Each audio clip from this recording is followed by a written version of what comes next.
हरे कृष्णा। तो हम जगन्नाथ यात्रा में आगे बढ़ते हैं। ठीक है, अब हमारे आज के दर्शन हो गए भगवान के। ठीक है, हम घर आ गए हैं, मतलब रूम में आ गए हैं। रेस्ट कीजिए। अब आपको प्रसाद पाना है और सोना है, टाइम पे सोना है। आप ना, ऐसे तो सच बताऊँ बहुत मन करता है कि रात को भी समुद्र के पास जाए, वॉक करे, है ना, अच्छा लगता है। बट मैं आपको ये कहूँगी कि ये जो ट्रिप है ना, इसमें बहुत कुछ लेने के लिए है। अगर आपको रात को घूमना है ना, तो आप लास्ट नाइट होगे ना, जब आपको जाना होगा उस दिन आप लास्ट नाइट जो होगी ना आपकी, तब वो रात को जाना। बट मुद्दा ये है कि ये कहना चाहती हूँ, आप यहाँ पर टाइम बहुत जल्दी भागता है। और ये कोई इस तरह का ट्रिप नहीं है जैसे हम अपने वेकेशंस पे जाते हैं। ये नहीं, एक स्पिरिचुअल ट्रिप है। स्पिरिचुअल ट्रिप में बहुत ज़्यादा लाभ पाने के लिए सबसे ज़रूरी है कि हम टाइम फॉलो करें। टाइम बहुत जल्दी जाता है, तो आप टाइम पे सो जाइए, क्योंकि हमारे को सुबह मंगला आरती अटेंड करनी है। ठीक है, तो मंगला आरती के बारे में एक चीज़ बोलूँगी मैं, कि हम कितने लकी हैं कि हम देश के किसी भी कोने में होते हैं। श्री प्रभुपाद जी की इतनी कृपा है कि हम इस्कॉन में जाकर एक ऐसा स्थान जहाँ पे कोई डाउट ही नहीं कि वहाँ पर इस समय पे क्या हो रहा होगा, हमें पता है, और हम उस स्थान पे पहुँच जाए। हमारा सबसे ज़्यादा सुरक्षित स्थान, जहाँ पे हम हम जा सकते हैं, जहाँ हमारी एंट्री अलाउड है, जहाँ हमारे को कोई रोकेगा नहीं। ये किस टाइम पे आ रहे हो, ये क्या टाइम है, अंदर अभी नहीं, नहीं मंदिर इतने बजे खुलेंगे। मतलब आरती भी हो रही है और हमारे लिए ओपन भी है। पता है, ये चमत्कार है, ये चमत्कार है। महाराज जी ने, श्री गोपाल कृष्ण महाराज जी ने इस्कॉन दिल्ली का निर्माण करा। ठीक है, इस्कॉन दिल्ली एक ऐसी वैदिक संस्था जहाँ पर हर व्यक्ति आकर भक्ति करेगा, भक्ति सीखेगा। मतलब हमारे लिए कितना आसान है कि हम कभी भी शेड्यूल कर सकते हैं कि आज मंगला आरती जाना है, आज दर्शन आरती जाना है। मतलब हमारे को कोई रजिस्ट्रेशन नहीं, कोई पहले सूचना देना कि हम आ रहे हैं, क्या हम आ सकते हैं। नो परमिशन, एनी टाइम, किसी भी मंदिर में कहीं भी हम जा सकते हैं। ये आसान नहीं है। एक बार सोच के देखो कि आप सुबह उठ के आप उठ गए हो और आप कुछ करना चाहते हो, तो क्या करोगे। अगर ये इस्कॉन नहीं होता तो हम कैसे जीते। हम्म एक छोटा सा रूम ले रखा है हमने होटल का। ठीक है, वहाँ पे सब सो रहे हैं, अंधेरा है, लाइट नहीं जला सकते। आप कैसे भक्ति करोगे, सोचो।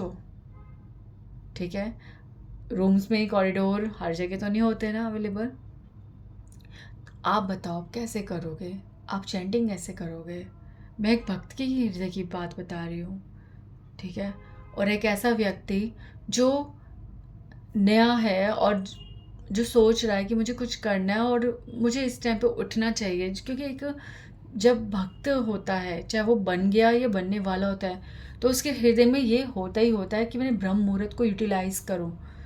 तो अब आप समझो कि प्रभुपाद जी ने हमारे लिए क्या कर बनाया है। तो ये मतलब इस्कॉन हम कभी भी पहुंच सकते हैं और आनंद ले सकते हैं, भक्ति को स्पर्श कर सकते हैं, कथा सुन सकते हैं। हमारे लिए सब कुछ अवेलेबल है, एक भक्ति का वातावरण अवेलेबल है। तो ये अमेजिंग है, बहुत अमेजिंग है। श्री प्रभुपाद की जय। तो आप इस्कॉन जाओ, मंगला आरती। ठीक है, पता है कितना सुंदर लगता है। 4 बजे आरती शुरू होती है। ठीक है, 4 मतलब 4:30 शुरू होती है। तो आप वहाँ पर 4 बजे पहुँचो, अंधेरा होता है। ठीक है, और जो पुजारी जी हैं वो तो शुरू कर ही देते हैं भगवान को उठाना और वह जो भी व्यवस्थाएं करनी आरती की। और बाकी जो भक्त होते हैं वो माला कर रहे होते हैं। कितना अच्छा, कितना सीरीन लगता है। तो आप वहाँ जाओ, जल्दी पहुँचो। और पूरे 4:30 बजे शंख बजता है, अंधेरा और हल्की हल्की रोशनी भगवान के ऑल्टर से आती है। भगवान के इतने सुंदर दर्शन, मंगला आरती, बहुत सुंदर दर्शन। भगवान ने कोई आभूषण वगैरह कुछ नहीं पहने हुए हैं, भगवान एक साधारण से बिल्कुल सिंपल खड़े हुए हैं, जैसे मॉर्निंग में कोई उठ के बैठा हो, एकदम फ्रेश ब्यूटी। भगवान इतने सुंदर लगते हैं। मंगला आरती के दर्शन करो, आप मंगला आरती करो। उसके बाद आप सब वहाँ फॉलो करो, तुलसी आरती करो, आनंद लो। उसके बाद आप जगन्नाथ मंदिर जा सकते हो। मॉर्निंग में जगन्नाथ मंदिर जाना, भगवान के दर्शन का टाइमिंग आगे पीछे होता है, पर आप अगर वहाँ पे पहुँचते हो और सुबह वहाँ दर्शन करते हो, तो वहाँ पर सुबह के टाइम पे सबसे पहले दर्शन जब भगवान को खुलना होता है, तो वहाँ पे एक सेवा होती है। कुछ जो वहाँ के भक्त हैं जिनकी सेवा बंधी हुई है, वो मृदंगास पुराने पुराने वाद्य मंत्र बजाते हैं और इतना सुंदर कीर्तन करते हैं। और इस तरह का कीर्तन आपको और कहीं नहीं सुनने को मिलेगा, ठीक है। तो वो बहुत सुंदर कीर्तन करते हैं। तो और भगवान के दर्शन खुलने तक बहुत लाउड, बहुत स्पीड से वो कीर्तन होता है। और फिर भगवान के पहले मंगला आरती के दर्शन होते हैं। और उसमें भी भगवान ने जो रात को बड़ श्रृंगार कर रखा होता है, फूलों का श्रृंगार, यानी कि जगन्नाथ जी को वृंदावन का, ठीक है, ब्रजवासी के रूप में भगवान को नंद नंदन बनाया होता है, ब्रजेंद्र नंदन, पूरा फूलों का श्रृंगार होता है। और लोग पागल होते हैं, इवन जो हर दिन भगवान को देखते हैं वो भी इतने पागलों से किसी भी चीज़ पर चढ़ रहे हैं, और केवल भगवान के वो दर्शन। मंदिर में अंधेरा, अंदर ऑल्टर में अंधेरा होता है, और भगवान के उस दिव्य रूप को, उस पे जो वो दीप, वो मंगला आरती होती है और भगवान के चेहरे पर वो दीप दिखाया जाता है, वो प्रकाश जो होता है वो अद्भुत होता है। भगवान बहुत बहुत सुंदर लगते हैं। जगन्नाथ जी, बलदेव जी, सुभद्रा जी, तीनों की मंगला आरती अलग अलग होती है और बहुत सुंदर, बहुत सुंदर लगता है। वो दृश्य ही बहुत सुंदर होते हैं। उसके बाद आप बाहर प्रांगण में कहीं बैठ सकते हैं। आप जगन्नाथ मंदिर में, जगन्नाथपुरी गए हैं, हमारे पास बहुत जगह है विज़िट करने की। जगन्नाथपुरी के यहाँ अंदर भी और जगन्नाथपुरी से थोड़ा सा बाहर जाकर भी। पर मैं आपको ये बोलूँगी, मेरे को तो बहुत साल हो गए, पर मेरा मन नहीं भरा। और मुझे ऐसा लगता है इतना भाग भाग करना चाहिए, तो वही होता है जो जगन्नाथ मंदिर में बैठकर मिलता है। तो जगन्नाथ मंदिर में एक कोना पकड़ लो अपना, बैठो, वहाँ कीर्तन करो। बहुत भगवान के हर दर्शन अलग होते हैं, भगवान के अलग अलग श्रृंगार होते हैं, भगवान बहुत सुंदर लगते हैं। तो ये आपका शेड्यूल है। उसके बाद आप अपने रूम में आ सकते हैं, या फिर आप फिर आगे जा सकते हैं, आप टोटा गोपीनाथ जा सकते हैं, ठीक है। तो आप चलो, कहाँ ले चलूँ आपको? आपको मैं इसके बाद ले जाती हूँ टोटा गोपीनाथ ही, ठीक है। तो टोटा गोपीनाथ बहुत सुंदर है, बहुत सुंदर। टोटा गोपीनाथ, भगवान, आप, टोटा गोपीनाथ मतलब साक्षात कृष्ण। टोटा गोपीनाथ इतने सुंदर लगते हैं, जैसे साक्षात कृष्ण खड़े हों। बट आप बहुत हैरान हो जाओगे। टोटा गोपीनाथ के दर्शन 5 बजे, नहीं 6 बजे, ठीक है, 6 बजे कुछ ऐसे होते हैं, 5:30 से 6 बजे के बीच में। आप वहाँ 50 रुपये की अपनी स्लिप कटवाते हैं और आपको भीतर गर्भगृह के पास लेके जाते हैं।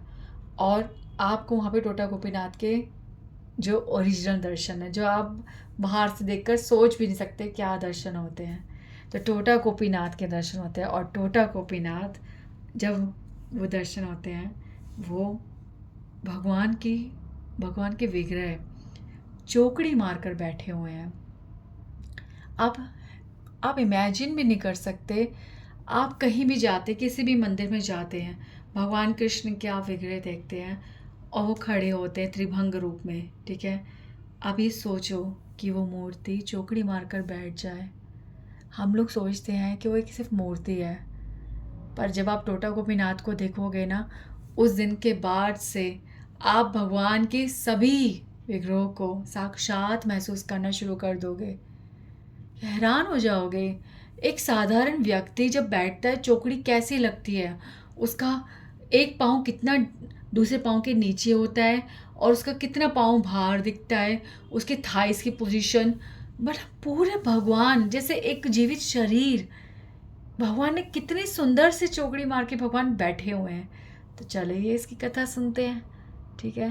तो उससे पहले आप वो टोटा गोपीनाथ के वो दर्शन करो चौकड़ी के, वो बहुत सुंदर दर्शन है। तो टोटा गोपीनाथ श्री गदाधर पंडित जी के हैं, ठीक है। और वो कैसे आए, चैतन्य महाप्रभु, ठीक है, चैतन्य महाप्रभु इस स्थान को पूरी तरह से वृंदावन समझते हैं, जहाँ पे टोटा गोपीनाथ मंदिर बना हुआ है। और आप जब मंदिर के प्रांगण में भी घूमोगे तो आपको ऐसा ही प्रतीत होगा जैसे वृंदावन है। तो भगवान एक दिन वहीं जो पीछे गार्डन बना हुआ है, ठीक है, टोटा मतलब गार्डन होता है, ठीक है। पहले जब मुझे टोटा गोपीनाथ का मतलब नहीं पता तो मैं सोचती थी पंजाबी वो टोटा लग रही है, हम सुनते हैं ना ऐसा, तो टोटा मतलब सुंदर, तो मुझे ऐसा लगता था, बट ऐसा नहीं, टोटा मतलब होता है गार्डन। तो गार्डन में जो गोपीनाथ प्रकट हुए उनका नाम टोटा गोपीनाथ। तो भगवान एक बार पूरे अपने भाव में थे और मिट्टी को हटाए जा रहे थे, और तब वहाँ से नीचे से गोपीनाथ प्रकट हुए और उनको यहाँ पे स्थान दिया और उनकी सेवा श्री गदाधर पंडित जी को समर्पित की गई, ठीक है। तो गदाधर पंडित जी टोटा गोपीनाथ की नित्य सेवा करते हैं और भगवान प्रतिदिन टोटा गोपीनाथ के दर्शन करने आते हैं और गदाधर पंडित जी के मुख से श्रीमद् भागवतम का श्रवण करते हैं। रोज़ आते हैं, श्रीमद् भागवतम सुनते हैं।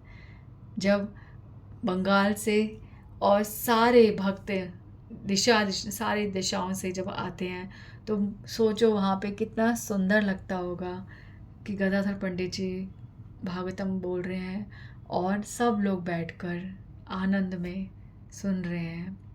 तो टोटा गोपीनाथ जी की बहुत सेवा करते हैं गदाधर पंडित जी, क्योंकि चैतन्य महाप्रभु ने उनको ये सेवा अर्पण किया और बहुत प्रेम से, बहुत हृदय से, बहुत निष्ठा से गदाधर पंडित जी प्रतिदिन सेवा करते हैं। पर जब चैतन्य महाप्रभु चले जाते हैं उसके बाद गदाधर पंडित जी और ज़्यादा एक निष्ठ हो गए भक्ति में, सेवा में। क्योंकि टोटा गोपीनाथ के अंदर ही चैतन्य महाप्रभु ने प्रवेश किया था, ठीक है। तो इसलिए अब और ज़्यादा प्राण बन गए हैं टोटा गोपीनाथ श्री गदाधर पंडित जी के लिए, और वो बहुत सेवा करते हैं और किसी के साथ भी कोई सेवा, जो टोटा गोपीनाथ की कोई भी सेवा वो शेयर नहीं करते, स्वयं सारी सेवा करते हैं। भगवान का फूलों से श्रृंगार आज भी होता है, सोचो। तो गदाधर पंडित जी जब वृद्धावस्था में आ गए, इतना उनका शरीर कोबड़ हो गया, उसके बावजूद भी वो नित्य फूल तोड़ के लाना, भगवान के लिए हार बनाना, भगवान का चंदन लेपन, भगवान का पूरा श्रृंगार, सब कुछ उनका है, उनके हृदय की आवश्यकता थी, वो इस प्रकार से करते थे। पर अंत समय में जब उनका वो वृद्ध हो जा रहे थे तो वो बहुत कठिन होता था।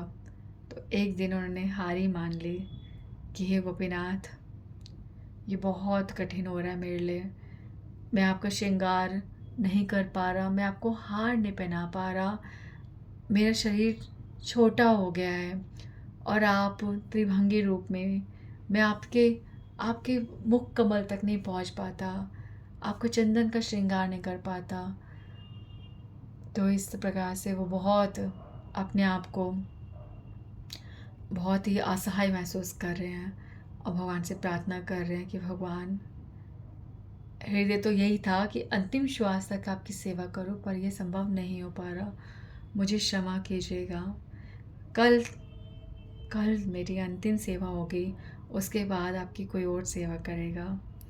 और इस प्रकार से सब गदाधर पंडित जी के साथ अगले दिन मंदिर द्वार खोलते हैं और गदाधर पंडित जी के द्वारा सब सेवा श्रृंगार का दर्शन करके अपने आप को तृप्त करना चाहते हैं, क्योंकि आखिरी बार गदाधर पंडित जी वह सेवा दे रहे हैं। पर होता तो वही है ना जो भगवान की इच्छा होती है। तो जैसे ही द्वार खोले तो गोपीनाथ बैठे हुए थे और ये देखकर सब लोग हैरान हो गए। गदाधर पंडित जी अपने भाव को संभाल नहीं पा रहे कि प्रभु मेरी सेवा को इस प्रकार स्वीकार करते हैं, वह भी ये चाहते हैं कि अंतिम श्वास तक मैं उनकी सेवा करूं, वह सेवा कर पाए, इससे भगवान बैठ गए कि गदाधर तुम सीधे नहीं खड़े हो पा रहे, तुम्हारा कद छोटा हो गया तो क्या हुआ, मैं भी अपना कद छोटा कर सकता हूँ। और भगवान चौकड़ी मारकर बैठ गए कि करो गदाधर, जैसे तुम्हें आराम मिले, जिस तरह से भी तुम्हें सुकून मिले, पर सेवा तो तुम ही करोगे। तो ये होता है, हमें भगवान की सेवा पहले हमारे लिए तपस्या होती है, पर जब हमारे लिए वो प्रेम बन जाती है तो उस प्रेम को भगवान भी नहीं छोड़ सकते। इसका प्रमाण हम भी महसूस कर सकते हैं कि हम कोई भी कारण से अपनी सेवा छोड़ना चाहे या भगवान के सामने कीर्तन करना, माला करना, हम ये सब ना छोड़ पाए तो ये मत सोचना कि हमारी कोई अचीवमेंट है। इसका मतलब है कि भगवान ये छोड़ना ही नहीं चाहते। भगवान जब कोई स्वीकार करते हैं चीज़ तो भगवान उसे छूटने ही नहीं देते, ना अपनी तरफ से ना भक्त की तरफ से। तो ये गदाधर पंडित जी की भक्ति ये प्रमाण देती है। तो इस तरह से टोटा गोपीनाथ जी बैठ गए हैं और ये बहुत सुंदर दर्शन है। टोटा गोपीनाथ के आप दर्शन करो, वहाँ पर बैठो, वहाँ पे आरती अटेंड करो और वहाँ पे बहुत सुंदर लगता है। अगर आपकी कृपा हो आप पे तो कोई ना कोई वहाँ पे आता है और सब गोपीनाथ मम निवेदन सुनो, ठीक है, गोपीनाथ अमर उपाय नाई, ठीक है, गोपीनाथ घुचाओ संसार ज्वाला। ये 3 प्रकार के जो भजन है गोपीनाथ के, जो भक्तिनाथ ठाकुर जी ने गोपीनाथ के लिए 3 प्रार्थनाएं करी हैं। इसमें उन्होंने एक भक्त के सब प्रकार की साधना में जो तकलीफ़ होती है, जो बाधाएं होती है, उसका वर्णन किया है और उसका निवारण केवल गोपीनाथ ही कर सकते हैं। ये 3 प्रार्थनाएं, तो ये इस तरह से हम गोपीनाथ से प्रार्थना कर सकते हैं। और वहाँ पर आप फील करो वो वृंदावन है। गोपीनाथ जगन्नाथपुरी में वृंदावन है। आपको हर जगह आपको ये अनुभव बार बार होगा। तो स्पेशली ये जगह ये बहुत सुंदर है, बहुत सुंदर। तो वहाँ बैठ के आप कीर्तन करो, माला करो और गोपीनाथ के दर्शन करो। गोपीनाथ का जो सुबह का दर्शन, फिर फूलों के श्रृंगार का दर्शन, फिर शाम का दर्शन, और बहुत सुंदर, पता है आप, मतलब मैं वहाँ हैरान होंगी। वहाँ पे सब लोग इतना, मतलब आप अगर उनको कोई सेवा, मतलब पैसे के रूप में आप कोई सेवा उनके हाथ में रखते हो ना, पंडित जी किसी की भी, कोई नहीं लेता।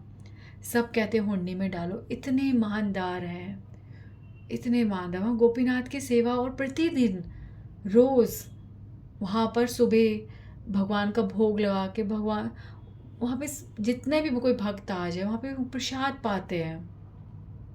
कोई पहले बता देते हैं, पर कोई अगर ना पहले बताए तो सबको रोक रोक कर, बोल कर प्रसाद देते हैं, क्या प्रसाद पाइए। तो आप ये सोचिए, नित्य उनकी सेवा है। आपके घर में आप भोजन बना रहे, आप रोज़ किसी को खिलाएंगे। आप सोचिए उनका हृदय कैसा है, कितना पवित्र हृदय है। तो भगवान की हुंडी में प्लीज़ भगवान की सेवा करना ना भूलेगा, क्योंकि ये मंदिर में वो सिर्फ भगवान पर निर्भर है और हम भगवान के भक्त को कोई तकलीफ़ ना हो, इसके लिए भक्तों को ही ध्यान रखना चाहिए। तो ये सेवा ज़रूर दीजिएगा वहाँ पे और प्रसाद ज़रूर पाइएगा, क्योंकि गोपीनाथ वहाँ प्रसाद पाते हैं, ठीक है। तो वो प्रसाद हमें ज़रूर पाना है। भगवान स्वयं भोग लगाते हैं, तो हमें प्रसाद पाना है। वहाँ की खीर, हर चीज़ आप अब फील करेंगे वहाँ पे। ओह इट्स सो ओरिजिनल, जैसे गोलोक की हो, बहुत स्वादिष्ट होता है, अमृत होता है। तो ठीक है, हम टोटा गोपीनाथ के हैं, आगे हम नेक्स्ट टाइम जाएंगे। ठीक है, हरे कृष्णा हरे कृष्णा, कृष्णा कृष्णा हरे हरे, हरे राम राम राम हरे हरे। श्री राधे।